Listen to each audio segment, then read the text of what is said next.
वालेकुम दोस्तों वीडियो अगर अच्छी लगे तो चैनल को सब्सक्राइब और वीडियो को लाइक कर लें, शुक्रिया।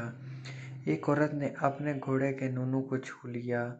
घोड़ा जोश से कूदने लगा और बहुत तेज़ भागने लगा। घोड़े का मालिक बोला, भाभी जी अब हमारा भी पकड़ो क्योंकि हमको घोड़ा पकड़ना है।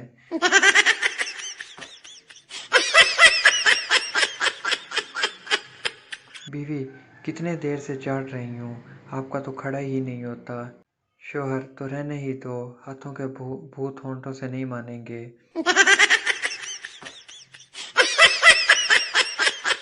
एक लड़की डॉक्टर के पास गई और बोली, मेरे पिछवाड़े में मोबाइल चला गया है और 4 दिन से वाइब्रेशन मोड में है। डॉक्टर, अच्छा मैं उसे निकाल देता हूँ।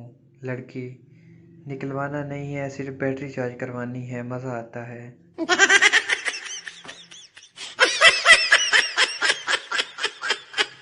सरदार रोज़ बीवी को सेक्स के वक्त बोलता था, और टाइट कर, और टाइट कर, अच्छे से टाइट कर। बीवी तंग आकर एक दिन गुस्से से बोली, कमीने बाहर जाकर नूनू को गन्ने की मशीन में डाल दे, टाइट भी पूरा होगा और जूस भी ज़्यादा निकलेगा।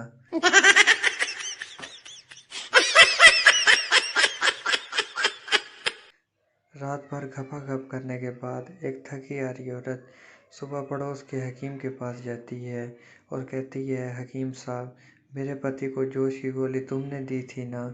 हकीम खुश होते हुए बोला, हाँ हाँ मैंने ही दी थी। तो औरत बोली, हरामखोर, तो बीवी भी अपनी ही दे देता। वीडियो अगर अच्छी लगे तो चैनल को सब्सक्राइब कर लें, शुक्रिया।